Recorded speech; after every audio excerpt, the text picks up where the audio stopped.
Ya, Anda masih bersama kami, pemirsa. Angka kemiskinan Sumatera Selatan pada Maret 2026 alami penurunan menjadi 9,50%. Angka tersebut menurun 0,35% dibanding September 2025 lalu. Penurunan tersebut salah satunya dipengaruhi oleh pertumbuhan ekonomi yang terjaga.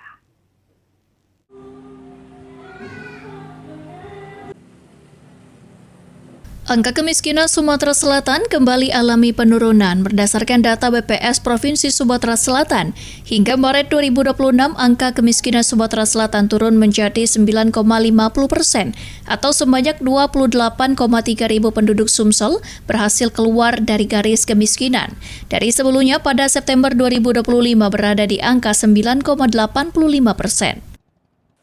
Sekda Sumatera Selatan Edward Chandra mengatakan capaian menurunnya angka kemiskinan dipengaruhi oleh beberapa faktor, mulai dari gerakan Sumsel Mandiri Pangan sebagai program pengendalian inflasi, hingga pertumbuhan ekonomi yang terjaga di triwulan pertama sebesar 5,34% secara tahunan.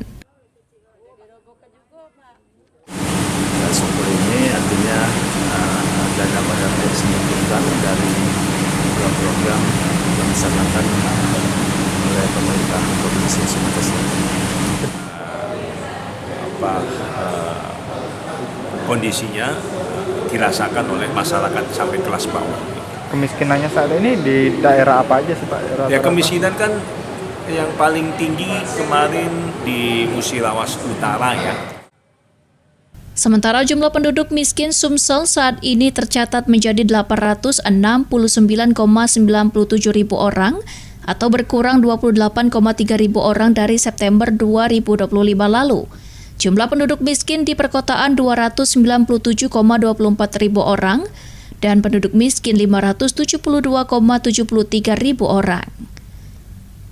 Eki Saputra, PAL TV.